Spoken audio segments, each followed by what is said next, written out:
BRS గద్దెలు కోలాలి, ఆ పార్టీని భూస్థాపితం చేయడమే ఎన్టీఆర్కు నివాళి. ఖమ్మంలో సీఎం రేవంత్ రెడ్డి సంచలన వ్యాఖ్యలు చేశారు. బీజేపీని ఖమ్మం ప్రజలు నిషేధించారన్నారు. తెలంగాణలో టీడీపీ ఉండొద్దని కేసీఆర్ కక్ష కట్టి ఆ పార్టీ నాయకత్వాన్ని దెబ్బతీశారని ముఖ్యమంత్రి రేవంత్ రెడ్డి ఆగ్రహం వ్యక్తం చేశారు. బీఆర్ఎస్ను 100 మీటర్ల గొయ్య తీసి పాతి పెట్టడమే ఎన్టీఆర్కి ఇచ్చే ఘనమైన నివాళి అని చెప్పి తెలంగాణ ముఖ్యమంత్రి సీఎం రేవంత్ రెడ్డి అయితే చెప్పారు.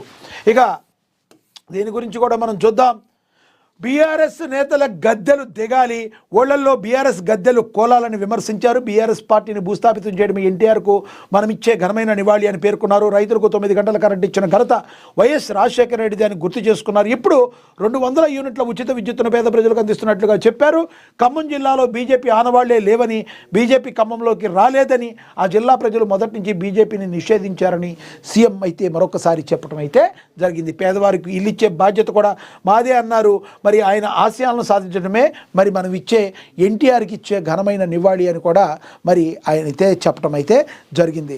మరి తెలుగుదేశం పార్టీని భూస్థాపితం చేయడానికి ఏదైతే మరి ఎన్టీఆర్ స్థాపించిన తెలుగుదేశం పార్టీని భూస్థాపితం చేయడానికి కక్ష కట్టి కేసీఆర్ చేశారు. ఈ కేసీఆర్ పార్టీని బొందబెట్టాలి అని చెప్పి మరి సీఎం రేవంత్ రెడ్డి అయితే చెప్పడం అయితే జరిగింది. అదేవిధంగా ఖమ్మంలో ఇంతవరకు బీజేపీ అనేది ఎప్పుడు రాలేదు, బీజేపీని అక్కడ ప్రజలు నిషేధించారని చెప్పి సీఎం రేవంత్ రెడ్డి చెప్పడం అయితే జరిగింది. మీరేమనుకుంటున్నారు? ఖమ్మంలో మరి కాంగ్రెస్ తన సత్తా అదేవిధంగా చాటుతూ ముందుకు వెళుతూ ఉంటుంది అనుకుంటున్నారా? సీఎం రేవంత్ రెడ్డి చేసిన వ్యాఖ్యల్ని ఏ కోణంలో చూడాలి కామెంట్ బాక్స్ రూపంలో కామెంట్ చేయండి. ఇక అదేవిధంగా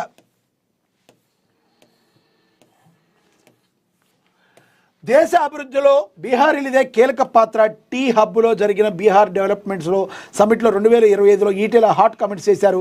దేశాభివృద్ధిలో బీహారీల పాత్ర అత్యంత కీలకమని మల్కాజ్గిరి పార్లమెంట్ సభ్యుడు ఈటెల రాజేందర్ హాట్ కామెంట్స్ అయితే చేశారు. ఆదివారం టీ హబ్లో నిర్వహించిన బీహార్ డెవలప్మెంట్ సమ్మిట్ 2026 కార్యక్రమానికి ముఖ్య అతిథిగా హాజరైన ఆయన ప్రధాని నరేంద్ర మోడీ నాయకత్వంలో భారత్ ప్రపంచానికి అన్నం పెట్టే స్థాయికి చేరుకుంటుందని పేర్కొన్నారు. మోడీ పాలనలో గత 11 ఏళ్లలో భారతదేశం రూపురేఖలే పూర్తిగా మారాయని, ప్రపంచంలో దేశ గౌరవం మరింత పెరిగిందని ఈటెల చెప్పారు. 2047 వికసిత భారత లక్ష్యంగా ప్రధాని కృషి చేస్తున్నారని, ఆ లక్ష్యం సాధించాలంటే రాష్ట్రాల అభివృద్ధి అవసరమని ఈటెల స్పష్టమైతే చేశారు. ఎటువంటి పరిస్థితుల్లో కూడా మరి బీహారీలది దేశ అభివృద్ధిలో కీలక పాత్ర ఉందని చెప్పి మరి ఎంపీ ఈటెల రాజేందర్ చెప్పడం అయితే జరిగింది. ఇక ఏప్రిల్ 1 నుంచి టోల్ ప్లాజాల్లో నగదు చెల్లింపులు బంద్. కేంద్రం కొత్త రూల్ భారతదేశంలో టోల్ విధానంలో మార్పులు చేస్తూ ఏప్రిల్ 1 నుంచి జాతీయ రహదారి టోల్ ప్లాజాల్లో నగదు చెల్లింపులు పూర్తిగా నిషేధించాలని కేంద్ర రోడ్డు రవాణా మరియు రహదారుల మంత్రిత్వ శాఖ నిర్ణయించింది. టోల్ గేట్ వద్ద వేచి ఉండే సమయాన్ని తగ్గించుకోవడానికి, ప్రయాణాన్ని క్రమబద్ధీకరించడానికి ఈ చర్యలు తీసుకుంటున్నారు. ప్రయాణికులు టోల్ చెల్లించడానికి ఫాస్ట్రాగ్ లేదా యూపీఐను మాత్రమే ఉపయోగించాల్సి ఉంటుంది. ఈ కొత్త నియమం అమల్లోకి వచ్చిన తర్వాత వేగవంతమైన ప్రయాణం, ఇంధనం ఆదా మరియు లావాదేవీలతో పారదర్శకత కూడా పెరుగుతుందని కూడా భావిస్తున్నారు. ఇక అదేవిధంగా ఢిల్లీకి డీకే శివకుమార్, దీని గురించి కూడా ఒకసారి చూద్దాం.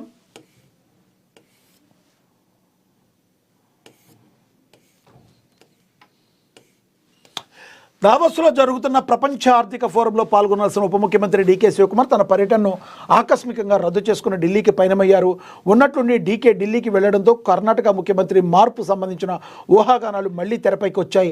అయితే ఢిల్లీలోని కర్ణాటక భవన్లో జరిగిన విలేకరుల సమావేశంలో మాట్లాడిన డీకే శివకుమార్ వీటిని తోసిపుచ్చారు. ఏదైనా శుభవార్త తెలిసినప్పటికీ దాని గురించి మాట్లాడటం తనకు ఇష్టం లేదని చెప్పుకొచ్చారు. అయితే తాము ప్రజల కోసం పనిచేసే వ్యక్తులమని, ఎప్పటికీ వారి మంచినే కోరుకుంటామని తెలిపారు. మీడియాపైన హైకమాండ్ గా మారిపోయిందని ఎద్దేవా చేశారు. జనవరి 16న కాంగ్రెస్ అధ్యక్షుడు మల్లికార్జున ఖర్గే, లోక్సభ ప్రతిపక్ష నేత రాహుల్ గాంధీతో డీకే శివకుమార్ భేటీ అయ్యారు. ఇప్పుడు అనూహ్యంగా పిలుపు రావడంతో ఆసక్తికర చర్చ జరుగుతుంది. ఎప్పటి నుంచో కూడా మరి ఈ సీఎం విషయంలో మార్పు ఉంటుంది అని చెప్పి, ఎప్పుడు కూడా డీకే శివకుమార్కి అవకాశం వస్తుందని చెప్పి ఎప్పటి నుంచో కూడా మరి వార్తా కథనాలు వస్తున్నాయి. ఎప్పటికప్పుడు ఆయన ఢిల్లీ చుట్టూ చక్కర్లో కొట్టడాన్ని కూడా దీన్ని మనం గమనించవచ్చు. ఎప్పటికైనా కూడా డీకే శివకుమార్కి ఒక అవకాశం అయితే కంపల్సరీగా వస్తుంది అనే మాట వాస్తవం. మీరే అయితే ఏమనుకుంటున్నారో కింద కమెంట్ బాక్స్ రూపంలో కమెంట్ చేయండి. ఇక రంగారెడ్డి జిల్లాను చార్మినార్లో కలిపితే సహించం.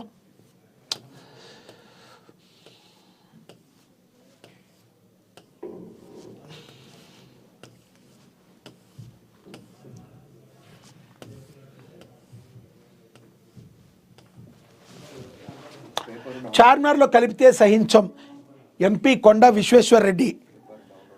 రంగారెడ్డి జిల్లాను చార్మినార్లో కలిపితే సహించం ఎంపీ కొండా విశ్వేశ్వరరెడ్డి. ప్రజాభిప్రాయం లేకుండా మున్సిపాలిటీల విభజన జరుగుతుందని చేవెళ్ల ఎంపీ కొండా విశ్వేశ్వరరెడ్డి ఆందోళన వ్యక్తం చేశారు. ఆదివారం పార్టీ రాష్ట్ర కార్యాలయంలో నిర్వహించిన మీడియా సమావేశంలో మాట్లాడుతూ రంగారెడ్డి చుట్టుపక్కల ఉన్న గ్రామాలతో పాటు ఆదిపట్ల మహేశ్వరం, తుక్కుగూడ మున్సిపాలిటీలను చార్మినార్లో విలీనం చేశారని మండిపడ్డారు కొండా విశ్వేశ్వరరెడ్డి. మరి రేవంత్ ప్రభుత్వం గ్రేటర్ నగరానికి 3 కార్పొరేషన్లుగా చేసేందుకు ఓవైసీ హిల్స్లో విభజన జరుగుతుందని, అధికారులు ఇందులో ఏమాత్రం ప్రమేయం లేదన్నారు. పాత బస్తీలో కార్పొరేటర్ల సీట్లు పెంచుతూ విలీన పత్రాలు సీట్లు తగ్గిస్తున్నారని ఆయన విమర్శలు చేశారు. గ్రేటర్ రంగారెడ్డి కమిషనర్ ఏర్పాటు చేస్తే బాగుంటుందని, లేకుంటే ఎల్బీనగర్, రాజేంద్ర నగర్, మల్కాజ్గిరి, మహేశ్వరం ప్రాంతాన్ని సైబరాబాద్లో కలపాలని పేర్కొన్నారు. రంగారెడ్డి జిల్లా సగం మజ్లిస్కు అప్పగించేందుకు ప్రయత్నం జరుగుతుందని, పాత బస్తీలో నల్లా కరెంటు బిల్లులు చెల్లించారని వారితో మా జిల్లా ప్రజలను ఎందుకు కలుపుతున్నారని ప్రశ్నించారు. మెజారిటీ హిందువులు నివసిస్తున్న గ్రామాలను చార్మినార్లో కలపడం సరైన విధానం కాదని, గ్రామాలను అందులో కలిపితే ఆ జిల్లాల ప్రజలు బతుకులు ఆగమవుతాయని ఆవేదన వ్యక్తం చేశారు. హైదరాబాద్కు ప్రధాన ఆర్థిక వనరు రంగారెడ్డి జిల్లాలని, ఆ జిల్లా ఖజానా మొత్తం గత పాలకులు దోచుకుని కేసీఆర్ ఫామ్ హౌస్కు తరలించారని కొండా విశ్వేశ్వరరెడ్డి తీవ్రమైన వ్యాఖ్యలు అయితే చేశారు. మరి 100% ఈ రకంగా జరగకూడదు. మరి చార్మినార్లో ఎలా కలుపుతారు? మా జిల్లాకు సంబంధించిన ప్రజలు హిందువులు ఎక్కువ ఉంటారు, మీరెళ్ళి తీసుకెళ్లి మజ్లిస్కి అప్పు చెప్తున్నట్టుగా ఉందని ఆరోపణలు అయితే గుప్పించారు. కొండా విశ్వేశ్వరరెడ్డి మాటలతో మీరు ఏకీభవిస్తున్నారా? కింద కమెంట్ బాక్స్ రూపంలో కమెంట్ అయితే చేయండి. ఇక నా క్యారెక్టర్ అంతా వీక్ కాదు, అమెరికా ముందు అమెరికా ముందు ప్రధాని మోడీ తలవంచారని సిపిఐ నేత డి రాజా చెప్పారు. అమెరికా అధ్యక్షుడు డొనాల్డ్ ట్రంప్ హిట్లర్లా మారిపోయాడని, నియంతలా మారి ప్రపంచ దేశాలను భయభ్రాంతులకు గురి చేస్తున్నారని ప్రధాని మోదీ అమెరికా ముందు తలవంచారన్నారు. భారతదేశ అభివృద్ధి కోసం మోడీ చేసింది ఏమీ లేదని చెప్పుకొచ్చారు. ఈ దేశంలో కమ్యూనిస్టులు ఇంకా ఉన్నారు, ట్రంప్ దమ్ముంటే నా దేశంపై పెత్తనం చేయండి అని సిపిఐ జాతీయ కార్యదర్శి డి రాజా సంచలన వ్యాఖ్యలు చేశారు. సిపిఐ శతాబ్ది ఉత్సవాల సందర్భంగా ఖమ్మం జిల్లాలో భారీ బహిరంగ సభ ఏర్పాటు చేశారు. ఈ సభలో పాల్గొని సిపిఐ కార్యదర్శి డి రాజా మాట్లాడుతూ భారత స్వాతంత్ర ఉద్యమంలో సిపిఐ పార్టీ పాలు పంచుకుందని తెలిపారు.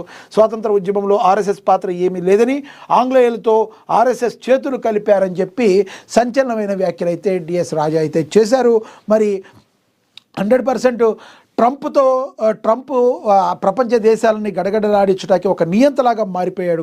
కాబట్టి మరి నరేంద్ర మోడీ కూడా ఆయన ముందు తల వంచారు అని చెప్పి మరి సిపిఐ నేత డి రాజా అయితే చెప్పడం అయితే జరిగింది. నిజంగానే నరేంద్ర మోడీ మరి ట్రంప్